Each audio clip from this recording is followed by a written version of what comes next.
जरूरी है क्योंकि बकरीद भी आने वाली है और बकरीद के सिलसिले में आप जानते हैं कि मुसलमान हजरात कुर्बानी देते हैं जानवर की और उसमें हमको इन तमाम लोगों की जरूरत पड़ती है। हमारे कुरैश बरादरी, अगर आपने हमारे चैनल को सब्सक्राइब नहीं किया है तो आपको यहाँ सब्सक्राइब बटन दिख रहा है, उसे क्लिक करिए और सब्सक्राइब कीजिए और साथ ही साथ बेल आइकॉन को भी क्लिक करिएगा जिससे कि आपको ताज़ा अपडेट मिलते रहे। रियासती सेक्रेटरीट की नई इमारत की डिजाइन को खतियत देने के लिए चीफ मिनिस्टर के चंद्रशेखर राव ने आज एक आला सतह इजलास प्रगति भवन में मुनक्किद किया, जिसमें माहिर इंजीनियर्स और आर्किटेक्चर्स के अलावा मौके में रोड एंड बिल्डिंग्स के आलादार भी शरीक थे। ज़ायदा 3 घंटे तक जारी इस इजलास में चीफ मिनिस्टर ने सेक्रेटरीट की नई इमारत के मुख्तलिफ खदोखाल और खाके पर तफसीली तबादला ख्याल किया। उनका मानना था कि ये इमारत तमाम असली सहूलतों और टेक्नोलॉजी के साथ साथ महफूज भी हो, क्योंकि यहाँ पर हजारों लोग काम भी करते हैं। हादसे की सूरत में उनके बाहर निकलने के तमाम इमरजेंसी रास्ते भी फराहम किए जाएं। चीफ सेक्रेटरी सोमेश कुमार ने इस ज़िम्मन में बात तजावीज़ भी पेश की। चीफ मिनिस्टर ने मुकर्रर वक्त में इस इमारत की तामीर के काम को मुकम्मल करने की भी हिदायत दी। सदर मजलिस और रुकन पार्लियामेंट बैरिस्टर असदुद्दीन अवैसी ने आज पुराने शहर में वाक़े निज़ामिया तिब्बी हॉस्पिटल का दौरा किया और वहाँ कोविड-19 के टेस्टिंग के काम का मुआयना किया। ईद उल अज़हा के पेश नज़र उनकी अपील पर कुरैश बिरादरी की बड़ी तादाद ने आज अपने टेस्ट करवाए। उन्होंने कहा कि कुर्बानी के मौके पर कुरैश बिरादरी काफ़ी मसरूफ़ रहती है, चुनांचे उन्हें अपनी सेहत का ख्याल रखते हुए काफ़ी एहतियात बरतना होगा। इस मौके पर रुकन असम्बली अहमद पाशा खादरी, कॉरपोरेटर्स मुस्तफ़ा अली मुज़फ़्फ़र, सैयद महमूद सुहेल खादरी, साबिक़ कॉरपोरेटर्स इब्राहिम कुरैशी, वजाहत अली खान, मजलिसी लीडर मिर्ज़ा अहमद बेग और दूसरे भी मौजूद थे। सदर मजलिस बैरिस्टर अवैसी ने बाद अज़ां सरोजनी देवी हाई हॉस्पिटल का दौरा किया और वहाँ भी जारी इंटेंजेंट टेस्ट का मुआयना किया और आवाम से अपील की कि वो टेस्टिंग के लिए आगे आएँ। उनके हमरा नामपल्ली के मजलिसी रुकन असम्बली जाफर हुसैन मेराज, साबिक़ मेयर माजिद हुसैन और दूसरे भी थे। वाज़ेह है कि सदर मजलिस ने गुज़िश्ता हफ्ते मजलिस के तमाम कारपोरेटरों को हिदायत दी थी कि वो अपने अपने डिवीजन में कम से कम 500 अफराद के कोविड-19 टेस्ट करवाएं। है कि करीब 50 जो हमारे कुरैश बरादरी के ताल्लुक़ रखने वाले फसाब हैं जिनकी गोश्त की दुकानें हैं, उनको आज हम चारमीनार यूनानी हॉस्पिटल लाकर यहाँ पर इनका कोविड का RT-PCR टेस्ट कराएं। और मैं सबसे पहले शुक्रगुजार हूँ मजलिस इत्तेहादुल मुस्लिमीन के साबिक़ा रुकन बल्दिया जनाब इब्राहिम कुरैशी साहब का कि उन्होंने इसमें बड़ी पेशरफ की और जब हम इससे बात की तो बोले कि फ़ौरन ये ज़रूरी है क्योंकि बकरीद भी आने वाली है और बकरीद के सिलसिले में आप जानते हैं कि मुसलमान हजरात कुर्बानी देते हैं जानवर की और उसमें हमको इन तमाम लोगों की ज़रूरत पड़ती है। हमारे कुरैश बरादरी के फसाद जिम्मेदार हैं, तो इसलिए मजलिस की जानिब से कोशिश की जा रही है कि इनका RT-PCR का टेस्ट करवाया जाए ताकि हम उनकी जान को बचा सकें और साथ ही साथ जब वो अपनी दुकान पर कारोबार करेंगे तो जो लोग आते हैं उनके पास गोश्त खरीदने के लिए उनकी भी जान का तहफ़्फ़ुज़ हो सके। मैं आप तमाम से अपील करना चाहूँगा कि जहाँ कहीं भी आपकी दुकान है गोश्त की, आप बराए मेहरबानी हुकूमत तेलंगाना की जानिब से जो टेस्टिंग सेंटर्स हैं वहाँ पर जाकर जो फ्री में टेस्टिंग हो रही है, मुफ्त में टेस्टिंग हो रही है, अपना टेस्ट करवाएं, अपना तहफ़्फ़ुज़ करें और अपने घर वालों का तहफ़्फ़ुज़ करें, उनकी जान को बचाएं। ये कोशिश की जा रही है और आज करीब 50 के करीब हैदराबाद पार्लिमानी हल्के के मुख्तलिफ मकामात के ख़ास तौर से याकूतपुरा और चार मीनार से यहाँ पर आए हैं हमारे कुरैश बरादरी के फसाद, चंद्रायन गुट्टे के भी यहाँ पे इनका टेस्ट करवाया जा रहा है। मेरी आप तमाम से गुजारिश है कि अपना टेस्ट करवाइए और साथ ही साथ रुकन बल्दिया पत्थरगट्टी महमूद खादरी से भी और हमारे कॉरपोरेटर मुजफ्फर ने मैंने कहा हूँ कि पत्थरगट्टी और चार मीनार दोनों जानिब जो हमारे ठेला मंडी के कारोबार करने वाले स्ट्रीट हॉकर्स बैठते हैं, करीब 400 के करीब उनकी लिस्ट है। इनका भी हम इंशाअल्लाह ताला इन तमाम स्ट्रीट हॉकर्स का, ठेला मंडी कारोबार करने वालों का इनका भी टेस्ट करवाएंगे क्योंकि ये भी फुटपाथ पर बैठकर अपना कारोबार करते हैं, तो इनकी भी जान का तहफ़्फ़ुज़ करना, इनके अफराद ख़ानदान का भी तहफ़्फ़ुज़ करना ज़रूरी है। ये बात बिल्कुल सही है कि जब से लॉकडाउन शुरू हुआ है तमाम गरीबों की नौकरियां जा चुकी हैं, आमदनी में कमी हुई है, मगर साथ ही साथ हमको उनकी जान को भी बचाना है। और तीसरा यह है कि मैं आप तमाम से अपील भी करूंगा कि जो मुख्तलिफ टिफिन सेंटर्स हैं वहां पर जो सुबह के औकात में, दोपहर के वक्त में जो लोग जाकर खाना खरीदते हैं, मेरी उन तमाम टिफिन सेंटर्स के जिम्मेदारों से भी अपील है कि वो भी आकर इन गवर्नमेंट के टेस्टिंग सेंटर्स पर अपना टेस्ट करवाएं। हमारे जो ऑटो ड्राइवर्स हैं, टैक्सी के ड्राइवर्स हैं, उनसे मेरी अपील है कि आप भी आकर अपना टेस्ट करवाएं। यहाँ पर टेस्ट है, आपका टेस्ट करवाने से आप अपनी जान की हिफाजत करेंगे, अपने अफराद खानदान को इस वायरस से बचाएंगे। ये बहुत जरूरी है। मैं फिर से आप तमाम से अपील कर रहा हूं कि तमाम एहतियाती तदाबीर को इख्तियार करिए। बाहर निकलेंगे तो अपने चेहरे पर मास्क लगाइए और घर में या कहीं बाहर रहेंगे तो सोशल डिस्टेंसिंग को बरकरार रखिए। अपने हाथ धोते रहिए और टेस्ट करवाइए। और अगर टेस्ट में आपका खुदा ना खास्ता पॉजिटिव आता है तो फौरन अस्पताल से डॉक्टर से रुजू होकर दवाइयों का इस्तेमाल करिए। अपने आप को डॉक्टर मत समझिए और ये मत समझिए कि मैं एक ऑक्सीजन का सिलेंडर लगाने से तबीयत ठीक हो जाएगी। ऐसे कई लोगों की जान जा चुकी है जो अपने आप को डॉक्टर समझकर अपना इलाज किए थे। मेरे पास ऐसे कई मिसालें मैं दे सकता हूं। इसलिए मैं आपको आगाह कर रहा हूं, आपसे गुजारिश कर रहा हूं कि हरगिज अपने आप को डॉक्टर मत समझिए। ये वायरस बहुत खतरनाक है। 400 के करीब अवाम की जानें जा चुकी हैं तेलंगाना में सिर्फ, और पूरे मुल्क में 25,000 से ज्यादा लोगों की जानें जा चुकी हैं। कई लोग अस्पताल में ज़ेर इलाज हैं। इसलिए मेरी आप तमाम से अपील है कि टेस्ट करवाइए। इसमें कोई मायूब बात नहीं है, कोई शर्मिंदगी होने वाली नहीं है। ये बीमारी से नफरत करना है, बीमार से नहीं करना है। शुक्रिया। जिजमसी हुदूद में मछलियों की फरोख्त के लिए महकमे फिशरीज की तरफ से 150 मोबाइल गाड़ियां लॉन्च कर दी गई हैं। रियासती वज़ीर फाइनेंस टी हरीश राव, वज़ीर एनिमल मंडी टी श्रीनिवास यादव और वज़ीर जंगलात इंदिरा करण रेड्डी ने इन गाड़ियों को हरी झंडी दिखाई।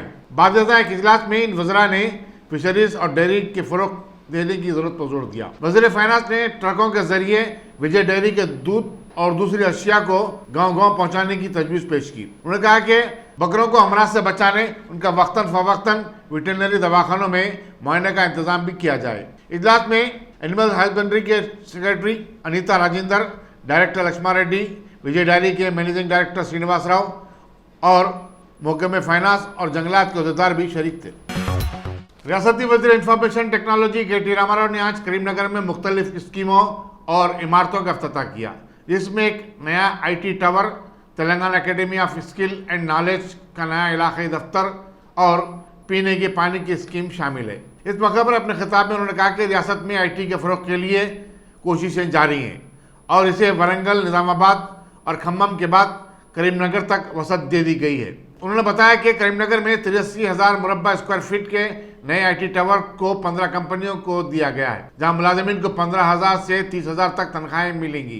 के.टी. रामाराव ने NRI बरादरी से अपील की कि वो करीमनगर में अपने यूनिट कायम करें और हुकूमत इस सिलसिले में उनकी भरपूर मदद करेगी। करीमनगर और दूसरे मकामात में अपने अपने इदारे कायम करने वालों को हुकूमत रियायतें देगी। उन्होंने कहा कि IT को सिर्फ हैदराबाद तक महदूद नहीं रखा जा सकता, बल्कि उसे नई रूरल टेक्नोलॉजी पॉलिसी के जरिए पूरी रियासत, खासकर करीमनगर, आदिलाबाद, वरंगल और रंगारेड्डी तक फैलाया जाना चाहिए। वज़ीर मौसूफ ने करीमनगर में 109 करोड़ रुपए के मसाले से शुरू करदा सरबराही आप की स्कीम का इफ्तिताह किया। रियासती वज़रा कपूला ईश्वर, जी कमलाकर, अरकान असेंबली रविशंकर, आर बालाकिशन के अलावा MLC लक्ष्मण राव वगैरह भी मौजूद थे। मानेर ड्याम पక్కన ఎంత అద్భుతంగా మరి ఒక బ్లాక్లు పెట్టి ఏర్పాటు చేసి ఒక స్పష్టమైన ఫోకస్ తో బ్రహ్మాండంగా హరితహారం కార్యక్రమాన్ని తీసుకున్నామో దాని ఫలితాలేందో ఎవరైనా విమర్శకులుంటే వారు వచ్చి చూస్తే వారికే కనబడుతుందని చెప్పి కూడా ఈ సందర్భంగా నేను విజ్ఞప్తి చేస్తా ఉన్నా। చాలా సంతోషం ఏంటంటే కేవలం స్మార్ట్ సిటీ మాత్రమే కాదు, ఈ రోజు మన పట్టణంలో సైక్లింగ్ ట్రాక్లు కూడా పెద్ద ఎత్తున ఏర్పాటు చేయాలని మంత్రి గారు సంకల్పిస్తా ఉన్నారు। తప్పకుండా ఎన్ని కావాలంటే అన్ని చేసుకుందాం।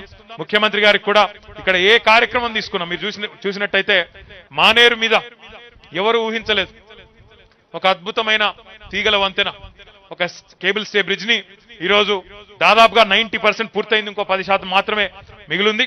రాబోయే నెలన్నరలో అది కూడా పూర్తి చేసి గౌరవ ముఖ్యమంత్రి గారి చేతుల మీదుగానే దాన్ని కూడా తప్పకుండా కరీంనగర్ ప్రజలకు అంకితం చేస్తామని చెప్పి కూడా నేను మీకు ఈ సందర్భంగా విజ్ఞప్తి చేస్తా ఉన్నా। ఎవరు ఊహించనన్ని పనులు, ఎవరు కనీసం కలలో కూడా అనుకోని పనులు ఎన్నో గడిచిన 6 సంవత్సరాలుగానే జరుగుతూ ఉన్నాయి। ఇప్పుడే గౌరవనీయులు మన మానకొండూరు శాసనసభ్యులు బాలకృష్ణ గారు కూడా చెప్తా ఉన్నారు, అన్న మేము కూడా కరీంనగర్ కార్పొరేషన్ లో కలిసినాం, అల్గునూరు చౌరస్తాను కూడా ఒక గేట్ వే టు కరీంనగర్ మాదిరిగా బ్రహ్మాండంగా డెవలప్ చేయాలని కోరినారు। మంత్రి గారు కూడా మరి మంచి ఆలోచన చేసినారు. ఐ రిక్వెస్ట్ కలెక్టర్ శశాంక్ గారిని అదే రకంగా మంత్రి గారిని కోరుతా ఉన్నాను, కరీంనగర్ కే ఒక కొత్త అందాన్ని కొత్త శోభను తెచ్చే విధంగా బ్రహ్మాండంగా అలుగునూరు చౌరస్తాను డిజైన్ చేయండి. ఎన్ని డబ్బులు ఖర్చైనా ఆ జంక్షన్ ని మాత్రం అద్భుతంగా చేసుకుందాం. ఎందుకంటే కరీంనగర్ కే ఒక గేట్ వే లాగా, ఒక తోరణం లాగా మంచి డిజైన్ తో చాలా బ్రహ్మాండంగా జంక్షన్ డెవలప్ చేసుకునే ఒక అవకాశం ఉంది. దాన్ని కూడా చేసుకుందాం.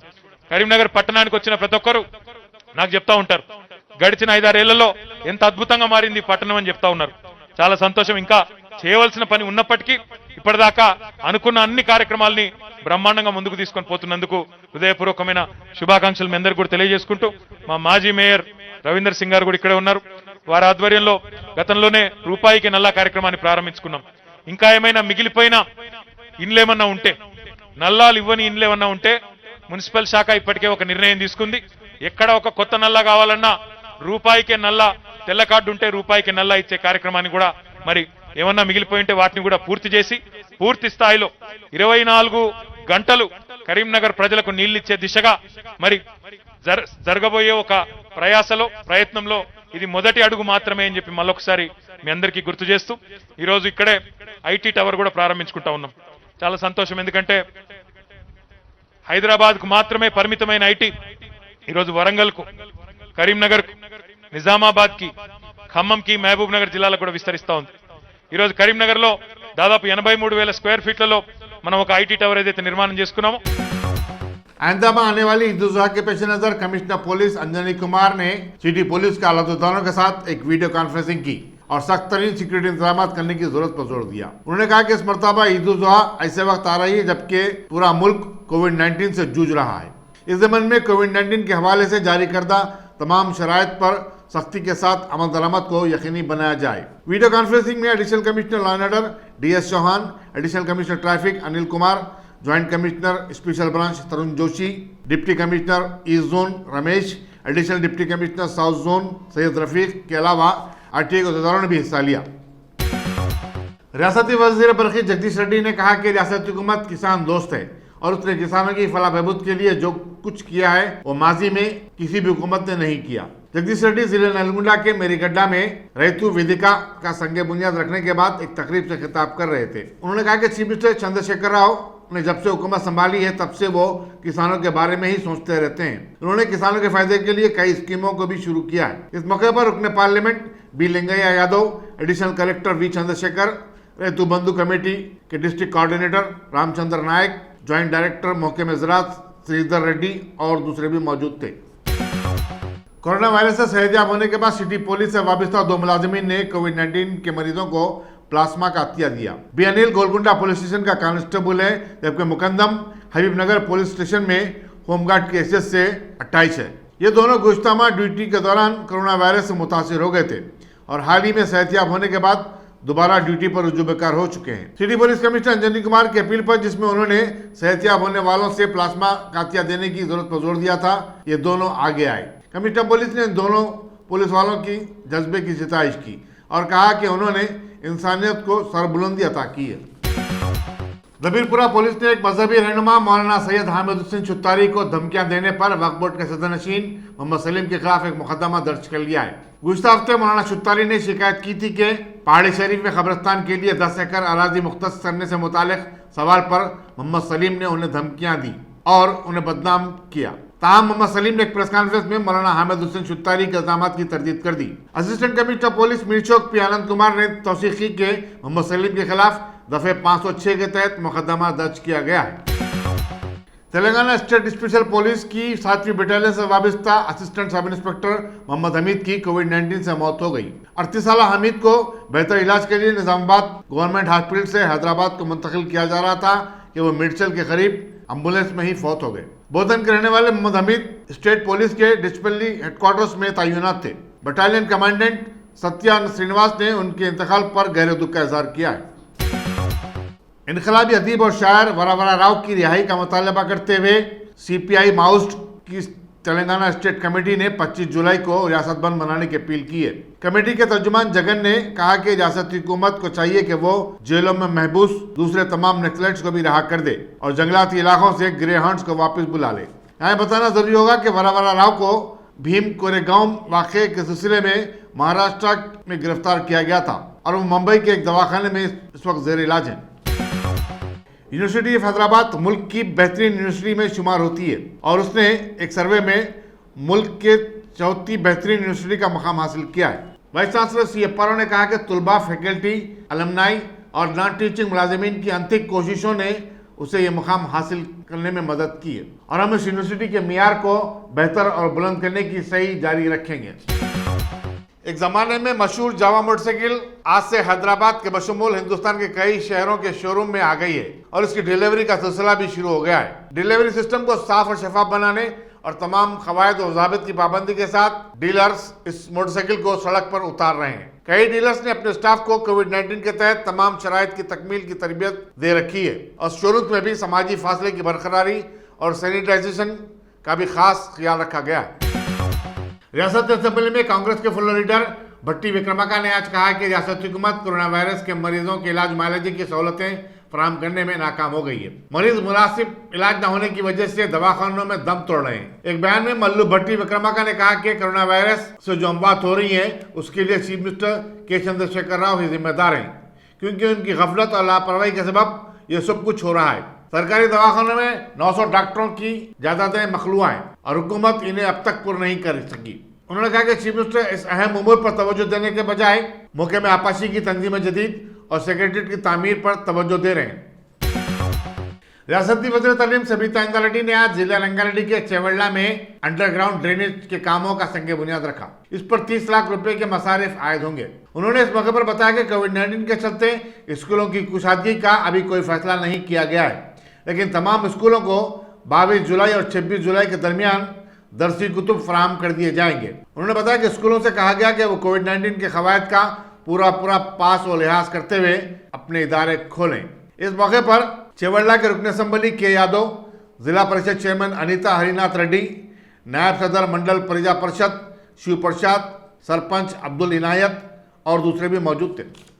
దయచేసి గౌరవ మంత్రివర్యులు శాసనసభ్యులు ఏ విధంగా పాల్గొంటున్నారు, జిల్లా పరిషత్ చైర్మన్స్ కానీ, ఎంపీస్ కానీ, సర్పంచ్లు కానీ, ఎంపీటీసీ కానీ ఎవరి లెవెల్లో వాళ్ళు వెళ్ళినప్పుడు, ఊరికి వెళ్ళినప్పుడు బుక్స్ రీచ్ అయినాయా లేదా, లేదా ఉంటే 2 బుక్స్ పిల్లలకి ఇవ్వడమో దయచేసి చొరవ తీసుకోమని కోరుతా ఉన్నాను. ఎందుకంటే క్లాసెస్ స్టార్ట్ కావడం లేట్ అవుతుంది కాబట్టి ఇంటి దగ్గర బుక్స్ చదువుకోవడానికి అవకాశం ఉంటుంది కాబట్టి దీంట్లో పార్టిసిపేట్ చేయాలని అందరినీ రిక్వెస్ట్ చేస్తాం। दवाखाना उस्मानिया की मखदूश इमारत को इंसानी जिंदगी के लिए खतरा बताते हुए डॉक्टरों ने दवाखाना उस्मानिया के हाथे में आज जबरदस्त एहतजाजी धरना मुनज़्ज़म किया। डॉक्टरों ने कहा कि हुकूमत की तवज्जो मबजूल करने के लिए वो अब हर दिन 1 घंटा धरना देंगे। उन्होंने कहा कि रियासती हुकूमत दवाखाने की हालत कौमी मीडिया में मंजरियाम पर आने के बावजूद टस से मस नहीं हो रही है। हुकूमत ने सेहत के शोबे को पूरी तरह नजरअंदाज कर दिया है, जबकि वो सेक्रेटरीट की नई इमारत बनाने पर तवज्जो दे रही है। बोयनपल्ली के सेंट एंड्रूज स्कूल की जानिब से स्कूल न खुलने के बावजूद फीस की वसूली के खिलाफ औलिया तुलबान ने आज फिर एक बार स्कूल के सामने जबरदस्त मुजाहरा किया और हुकूमत से मुतालबा किया कि वो स्कूल का लाइसेंस कलअदम कर दे। आज का एहतजाज गुज़श्ता 4 दिन कबल हुए एहतजाज से ज्यादा मुनज़्ज़म और पुरजोर था। हालत की संगीनी को देखते हुए पुलिस वहां पहुंच गई और उसने मुजाहिरीन को हिरासत में लेकर एहतजाज को खत्म करवा दिया। खानगी दवाखानों में मरीजों के इस्तेसाल और सरकारी दवाखानों की अबतर सूरत हाल के मसले को लेकर अवाम ने आज कोठी पर वाक़े डायरेक्टरेट ऑफ मेडिकल एजुकेशन के सामने जबरदस्त एहतजाजी मुजाहरा किया। मुजाहरे की क़यादत करने वाले जगन गौड़ ने बताया कि हुकूमत खानगी दवाखानों की लूट खसूट को रोकने में नाकाम हो गई है। कोई भी खानगी दवाखाना हुकूमत की तरफ से मुकर्रर करदा फीस पर मरीजों के इलाज मुआलजे के लिए तैयार नहीं है। कोविड-19 की वबा के आम हो जाने का फायदा उठाते हुए खानगी और कारपोरेट दवाखाने मनमानी फीस वसूल कर रहे हैं और शदीद तौर पर बीमार लोगों को बिस्तर न होने का बहाना बनाते हुए एक दवाखाने से दूसरे दवाखाने को भगाया जा रहा है। కరోనా ట్రీట్మెంట్ వల్ల చాలా మంది ప్రజలు ప్రభుత్వంలో కానీ ప్రైవేట్లో కానీ చాలా ట్రీట్మెంట్ అందక చాలా నడి రోడ్డు మార్గ మధ్యంనే చనిపోతున్నారు। ప్రభుత్వం పోతేనేమో ఆక్సిజన్ల కొరత, వెంటిలేటర్ కొరత ఉంది। రోజుకు సుమారుగా 2000 కేసులు యావరేజ్గా పాజిటివ్ కేసులు వస్తున్నాయి। ఉన్న హాస్పిటల్ మొత్తం ఆల్రెడీ బెడ్స్ ఫుల్ అయ్యేవి। బెడ్స్ అంటే బెడ్స్ కాదు, ఆక్సిజన్ వెంటిలేటర్ దొరకట్లేదు ఎమర్జెన్సీ। ఓన్లీ బెడ్స్ అవసరం ఉన్న వాళ్ళు మాత్రం హోమ్ ఐసోలేషన్ ఉంటారు, వాళ్ళకి ఏమి ఇబ్బంది లేదు। ఎమర్జెన్సీ ఉండి కరోనా కాకుండా ఇతర రోగాలకు వచ్చిన వాళ్ళు కూడా ఎమర్జెన్సీలో ఈ వెంటిలేటర్లు లేదా మన ఆక్సిజన్ దొరకట్లేదు।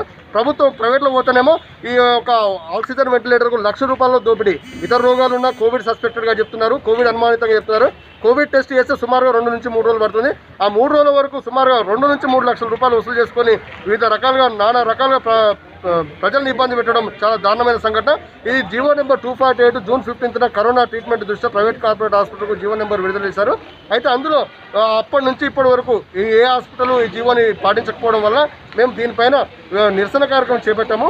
తెలంగాణ ప్రైవేట్ హాస్పిటల్ బాధితుల సంఘం దృష్ట్యా ఈరోజు డైరెక్టర్ ఆఫ్ తెలంగాణ శ్రీనివాసరావు గారికి మేము వినతి పత్రాన్ని ఈరోజు ఇవ్వడం జరిగింది. మేము ఒకటే చెప్తున్నాం, కరోనా ట్రీట్మెంట్ ఆరోగ్యశ్రీలో చేర్చాలి, ప్రైవేట్ మెడికల్ కాలేజీలో ఎన్నో అన్నింటిలో ఉచితంగా వేయాలి. ప్రైవేటు మరియు ప్రభుత్వం ఎక్కడైతే ఈ ప్రైవేట్లోనేమో జీవో నెంబరు అమలు అయ్యేలా చూడాలి, ప్రభుత్వంలోనూ ఆక్సిజన్ కొరత వెంటిలేటర్ కొరత లేకుండా చూడాలి, ప్రతి ఒక్కరికి కరోనా ట్రీట్మెంట్ వైద్యం అందేలా చూడాలని ఈరోజు మేము తెలియజేస్తున్నాం. बहादुरपुरा पुलिस के एक सब इंस्पेक्टर मधु की मारपीट से एक नौजवान अजीज शदीद तौर पर जख्मी हो गया। अजीज के भाई करीम ने मीडिया को बताया कि कुछ दिन कबल उनकी मोबाइल शॉप के सामने दो अफराद का झगड़ा हुआ था, जिस पर अजीज ने मदाखलत की थी। चुनाचे सब इंस्पेक्टर ने आज उन्हें पुलिस स्टेशन को तलब किया और मारपीट करते हुए उनकी नाक फोड़ दी। सब इंस्पेक्टर ने मीडिया वालों के रब पैदा करने पर इस मामले का खुलासा करने से इनकार कर दिया। मेरा नाम करीम है, मेरे भाई का नाम हफीज़ है। मोबाइल की दुकान है बहादुरपुरा पे उनकी। दो जने लड़ रहे थे रोड पे, तो उन्होंने छुड़ाने के वास्ते गए, छुड़ा दिए। छुड़ाना हो गया 5 दिन के बाद उन्होंने क्या कंप्लेंट करा कि एसएस साहब फ़ोन करके बोले, मधु सर नाम है उनका, फ़ोन करके बात करना बाबू आओ पीएस को बोल के बोले। पीएस को आते जो ना मारना शुरू कर दिया, मार के ज़ख्मी कर दिया, नाक में से पूरा खून जा रहा, ऐसा जुल्म कर दिया। क्या करना बोलिए। आपके भाई वो लड़े थे इन्वॉल्व नहीं थे, उन्होंने खाली ठहरे हुए थे, छुड़ाए जाके क्या हुआ बाबा कैलकुलेटर बोल के हाथ पकड़े बाजू में हटा, उतनी गलती हो गई इनकी। हॉस्पिटल को लेके जाते नहीं लेके गए, जाने भी नहीं दे रहे, लाते की पीएस में मारना शुरू कर दिया था, मार मार के जो है ना जख्मी कर दिए। बोलते भी बुला रहे नए लोग निकला कहाँ से, नाक में से खून निकला। अभी इन्होंने खाली छुड़ाए, इन्होंने कुछ भी नहीं बोल के बोल रहा भी नहीं, उसकी बात नहीं सुन के जो है ना मारना शुरू कर दिया। क्या ये जुल्म, ये जुल्म पुलिस वालों का जुल्म देखिए था, क्या करना बोलिए। आप दवाखाने को भी लेके जाएंगे, दवाखाने को भी लेने नहीं दे रहे। चंद्रायन गुट्टा पुलिस स्टेशन में आज उस वक्त हलचल मच गई जब एक नौजवान ने पुलिस स्टेशन के अहाते में खुदकुशी करने की कोशिश की। वहां मौजूद पुलिस वालों ने फौरी बीच बचाव कर उसे दवाखाना उस्मानिया को रवाना कर दिया।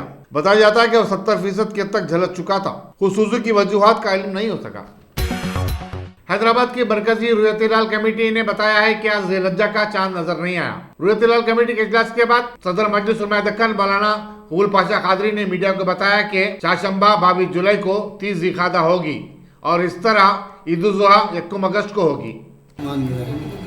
अल्हम्दुलिल्लाहि रब्बिल आलमीन वस्सलातु वस्सलामु अला सय्यिदिल अंबियाइ वल मुरसलीन व अला आलिहि तय्यिबीन व अस्हाबिहिल अकरमीन अजमाइन।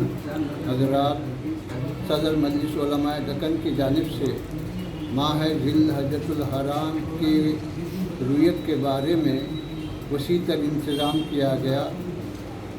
हमारे मुल्क के बाद हिस्सों में बारिश और बाद हिस्सों में अबरालुद मतला रहा, लेकिन बाद हिस्सों में मतला साफ था। इसके बावजूद भी कहीं से भी चांद के नज़र आने की इत्तला नहीं मिली। इसी बिना पर सदर मजलिस उलमाए दक्कन ने ऐलान किया कि कल बरोज़ चारशंबा 30 ज़िलक़ादतुल हराम होगी और जुमेरात के दिन ज़ुल्हज्जतुल हराम की पहली होगी। अल्लाह सुब्हानहू व तआला ईद की मुबारक बाजियाँ और ईद की खुशियाँ हम सबको नसीब करें। शुक्रिया। गुज़िश्ता 24 घंटों के दौरान 4074 नए केसेस आने के बाद आंध्र प्रदेश में कोविड-19 के मरीजों की तादाद 53,724 हो गई है। इतवार से लेकर पीर की सुबह तक 5,041 केसेस सामने आए थे और इस तरह इन केसेस में 1000 की कमी हुई है। रियासत में 24 घंटों में 54 नई अमवात हुई हैं। इस तरह मरने वालों की जुमला तादाद 696 हो गई है। 13 के मुजमला 12 अजला कोविड-19 से बुरी तरह मुतासिर हैं। इनमें मशरकी गोदावरी, गुंटूर, कन्नूल, मगरबी गोदावरी काबिल जिक्र है। रियासत में कोविड-19 के मरीजों की टेस्टिंग जारी है और कल एक ही दिन में 33,580 टेस्ट किए गए। इस तरह अब तक जुमला 1,39,122 का टेस्ट किया जा चुका है। महकमा सेहत ने इस बात पर खुशी जाहिर की कि अब तक 24,228 मरीज सेहतियाब भी हो गए। हालिया दिनों में कोविड-19 के केसेस में इजाफे के पस मंजर में तिरुपति शहर में 5 अगस्त तक मुकम्मल लॉकडाउन नाफिज कर दिया गया है। चित्तूर एडमिनिस्ट्रेशन के जिम्मेदारों ने बताया कि ताहम लॉकडाउन का करीबी तिरुमला में दर्शन के लिए आने वाले यात्रियों पर कोई असर नहीं पड़ेगा। जिला कलेक्टर नारायण भरत गुप्ता की सदारत में मुनक्किद एक इजलास में, जिसमें सुप्रीटेंडेंट पुलिस रमेश रेड्डी और म्युनिसिपल कमिश्नर PS कृष्णा और दूसरे भी शरीक थे, लॉकडाउन का फैसला लिया गया। सब्जी वगैरह खरीदने के लिए सुबह 6 बजे तक 10 बजे नरमी दी जाएगी। मेडिकल शॉप्स और मिल्क शॉप बदस्तूर खुले रहेंगे। जिला कलेक्टर गुप्ता ने बताया कि चित्तूर में कोविड-19 के 5,400 केसेस रिपोर्ट हुए और उनमें से 1,700 सिर्फ तिरुपति से सामने आए। औरंगाबाद के मजलिसी रुकन पार्लियामेंट इम्तियाज जलील ने ईद उल जुहा के मौके पर मुसलमानों की तरफ से कोविड-19 के चलते तमाम तर एहतियाती तदाबीर इख्तियार करने का यकीन दिलाया। पुलिस और दूसरे मुख्तलिफ मुकम्मजात के एक इजलास में उन्होंने बताया कि मुसलमान हुकूमत के साथ हर तरह का ताउन करने के लिए तैयार हैं। जहां तक हो सके इस बार भी ईद सादगी के साथ मनाई जाएगी। वाज़ेह है कि मुसलमानों ने ईद उल फितर भी बड़ी सादगी के साथ मनाई थी और नमाज ईद जैसे इज्तिमा से गुरेज किया था। 1 तारीख के दिन इंशाअल्लाह ईद उल अजहा मनाई जाएगी। पिछले 4 महीनों से औरंगाबाद की आवाम ने पूरी तरह से प्रशासन का, पुलिस डिपार्टमेंट का साथ देते आए हैं और हमें खुशी है कि प्रशासन और पुलिस ने पिछले 4 महीनों के अंदर जिस तरह का काम किया है, आज औरंगाबाद धीरे धीरे अपनी पटरी के ऊपर लौट रहा है। आने वाला महीना, जैसा CP साहब ने बताया है कि बहुत सारे त्योहार हैं, उसमें एक सबसे पहले शुरुआत अगस्त महीने के अंदर होती है ईद उल अजहा से, उसके बाद श्रावण का महीना त्योहार आता है, फिर उसके बाद गणपति का जो हिंदू भाइयों के लिए बहुत बड़ा त्योहार है वो आ रहा है, मुहर्रम हमारे शिया भाइयों के लिए बहुत बड़ा त्योहार है। तो ये सब त्योहारों को देखते हुए हम चाह रहे हैं कि अब चूंकि बाजारें खुल गए हैं, मार्केट खुल रहा है धीरे धीरे, तो हम चाहते हैं कि इबादत गाहें भी खोली जाए, ताकि उसमें सिर्फ मस्जिदों की बात नहीं कर रहे हम, मंदिर, गिरजाघर हो या गुरुद्वारा हो, ये तमाम जो धार्मिक स्थल है ये सब खोले जाए। इस ईद के ताल्लुक से हमने एक मीटिंग लिए थे मौलाना लोगों के साथ, उलमाओं के साथ, और उस मीटिंग के अंदर ये तय हुआ था कि कुछ जो गाइडलाइंस सरकार की तरफ से आई है वो गाइडलाइंस के ऊपर चर्चा करने के लिए कि क्या सरकार के गाइडलाइंस ये दीनी एतबार से ये पॉसिबल है क्या फॉलो करना। उसमें एक ये था कि ऑनलाइन है तो आप जानवरों की फरोख्त कर सकते हैं, खरीद सकते हैं, तो ये है कि जो खरीदना चाहे वो खरीद सकते हैं, लेकिन छोटे मोटे किसान जो है जिनके पास छोटे 2-4 जानवर होते हैं, वो आते हैं मार्केट के अंदर, 2 पैसा कमाते हैं, तो वो हर एक के लिए मुमकिन नहीं है। जो खरीदना चाहे तो बिल्कुल वो खरीद सकते हैं ऑनलाइन, लेकिन जो नहीं खरीद सकते हैं उनके लिए अगर हम शहर के अंदर 6-8 जगह के ऊपर बड़े जो मैदान है वहां पर अगर हम बड़े मार्केट्स अगर एस्टेब्लिश कर दे, ताकि लोगों के अंदर एक हड़कंप न रहे, लोगों के अंदर एक कंफ्यूजन न रहे कि क्या होने वाला है करके, और इसको अभी से ही अगर कर देते हैं, अगले 2 दिन के अंदर हम इसको शुरू करवा देते हैं, तो ना सोशल डिस्टेंसिंग का प्रॉब्लम आएगा और ना कोई दूसरे इश्यूज आएंगे। साथ ही साथ पिछले 4 महीनों के अंदर चूंकि तमाम इबादत गाहें बंद थी, तो अब ये मांग उठने लगी है कि कम से कम ईद की नमाज ईदगाह के अंदर पढ़ने की इजाजत दी जाए, जो भी कंडीशंस रहेगी। अब दूसरे मुल्कों के अंदर देख रहे हैं हम कि इबादत गाहें खोल दी गई है, कंडीशंस के साथ किया जा रहा है उसको फॉलो, तो वो कंडीशंस को फॉलो करते हुए अब नमाज जो है वो उसको ईदगाह के अंदर पढ़ने की इजाजत मिले, ये मांग तमाम उलमाए कराम की है। साथ ही साथ गवर्नमेंट ने अपने नोटिफिकेशन के अंदर ये कहा है कि प्रतीकात्मक तरीके से आप कुर्बानी करें। प्रतीकात्मक मतलब ये है कि आप सोच लीजिएगा कि आपने कुर्बानी कर लिए है करके, तो ऐसा तो मुमकिन नहीं हो सकता है। अब ये किसी न किसी ने है तो सरकार से ये सवाल उठाना चाहिए था, लेकिन नहीं उठाया, तो आज हम इसके जरिए ये उठाना चाहते हैं कि आप हमें एक्सप्लेन करिए कि प्रतीकात्मक कैसा होता है करके। तो ये सब चीजें मुद्दे थे, उसके ऊपर चर्चा हुई, पुलिस डिपार्टमेंट ने पूरे तरीके से सुना है और हमें यकीन है कि पुलिस डिपार्टमेंट जो लोगों की भावना है उसको सरकार तक पहुंचाकर जिस तरीके से फेस्टिवल्स कई सालों से, कई सदियों से हम लोग मनाते आ रहे हैं, उसी तरह से अब ये दोबारा जिंदगी को शुरू की जाए, यही अपील है। Thank you. मध्य प्रदेश के गवर्नर लालजी टंडन की आखिरी रसूमात आज लखनऊ में तमाम सरकारी एजाजत के साथ अदा कर दी गई। इस मौके पर उत्तर प्रदेश की governor Anandiben Patel, chief minister Yogi Adityanath, deputy chief minister Dinesh Sharma, Madhya Pradesh के चीफ मिनिस्टर शिवराज चौहान, मरकजी वजीर दिफा राजनाथ सिंह और दूसरे सरकर्दा सियासी कायदीन और सरकारी अहदेदार मौजूद थे। लालजी टंडन का आज सुबह 85 बरस की उम्र में लखनऊ के एक दवाखाने में देहांत हो गया। वो गुज़िश्ता 1 माह से जेर इलाज थे। लालजी टंडन लखनऊ से लोकसभा के लिए भी मुंतखब हुए थे। उत्तर प्रदेश की हुकूमत ने रियासत में 3 दिन के शोक का ऐलान किया है। पश्चिम बंगाल में बेवा कृष्णा टंडन, और 3 फर्जंद शामिल हैं। उनके एक फर्जंद आशुतोष टंडन योगी काबीना में वजीर भी हैं। लालजी टंडन के देहांत पर सियासत से बालातर होकर तमाम जमातों के कायदीन ने गहरे रंज और गम का इजहार किया है। सदर जमहूरिया रामनाथ कोविंद, नायब सदर जमहूरिया वेंकैया नायडू, वज़ीर-ए-आज़म नरेंद्र मोदी और कई मरकजी वज़रा ने ताज़ियती पैगाम जारी किए हैं। एक ही दिन में 37,148 कोविड-19 के केसेस रिपोर्ट होने के बाद मुल्क में कोरोना वायरस के मरीजों की तादाद 11,55,151 हो गई है। मरकजी वज़ारत सेहत ने बताया कि गुज़श्ता 24 घंटों में 587 नई अमवात के बाद मरने वालों की तादाद अब 28,084 हो चुकी है। अच्छी बात यह है कि अब तक सेहतयाब होने वालों की तादाद 7,24,577 तक जा पहुंची है और 4,02,529 अफराद मुख्तलिफ दवाखानों में ज़ेर इलाज हैं। इस तरह सेहतयाब होने वालों का फीसद बढ़कर 62.72% हो चुका है। आज मुसलसिल छठा दिन है कि मुल्क में कोरोना वायरस के 30,000 से ज्यादा केसेस सामने आए हैं। जो 587 अमवात हुई हैं उनमें 176 महाराष्ट्र में, 72 कर्नाटक में, 70 तमिलनाडु में, 54 आंध्र प्रदेश में, 46 उत्तर प्रदेश में, मगरबी बंगाल और दिल्ली में 35-35, गुजरात में 20, मध्य प्रदेश और जम्मू कश्मीर में 10-10 अमवात शामिल हैं। Indian council of medical research ने बताया कि पीर को 3,35,139 अफराद के कोविड टेस्ट किए गए हैं। पूरी दुनिया में कोविड-19 के मरीजों की तादाद में इजाफा हो रहा है और अब उनकी तादाद 1,46,00,000 हो गई है, जबकि 6,09,000 अफराद फौत हो गए हैं। अमरीकी जॉन हॉपकिंस यूनिवर्सिटी की तरफ से जारी करदा एदाद-ओ-शुमार में बताया गया है कि मंगल की सुबह तक 1,46,55,685 अफराद कोविड-19 से मुतासिर पाए गए, जबकि मरने वालों की तादाद 6,09,198 दर्ज की गई है। अमेरिका आज भी सर फहरिस्त है, जहां 38,25,153 अफराद मुतासिर हैं तो 1,40,957 अफराद फौत हुए हैं। ब्राजील बदस्तूर दूसरे नंबर पर है। मुस्लिम दुनिया के ममालिक ईरान, पाकिस्तान, सऊदी अरब, तुर्की, बांग्लादेश और कतर में कोविड-19 का कहर जारी है। अगर आप टेक्नोलॉजी के दौर में रहते हुए टेक्नोलॉजी से दूर हैं तो सोचिए मत, आइए एक बार खिदमत का मौका दीजिए। हमारे यहाँ branded computers, Dell, HP, Lenovo, laptop accessories उम्दा क्वालिटी निहायती वाजबी दाम पर दस्तयाब है। स्कूल, कॉलेज, कॉर्पोरेट, ऑफिस वगैरह में बल्क क्वांटिटी में सप्लाई की जाती है। इसके साथ साथ हमारे यहाँ माहिर टेक्नीशियंस की निगरानी में रिपेयर की सहूलत भी मौजूद है। अगर आप अपने घर, दुकान, सोसाइटी, स्कूल वगैरह को सेफ और क्राइम फ्री बनाना चाहते हो तो इंस्टॉल कीजिए CCTV कैमरा जो HD क्लियरिटी के साथ दस्तयाब है। गुज़िश्ता 10 साल से मुल्क भर में अपनी इन तमाम खिदमात को जारी रखते हुए आपके एतमाद को बरकरार रखने वाला नाम top selection computers, Vijayanagar colony beside Riyan hotel Hyderabad.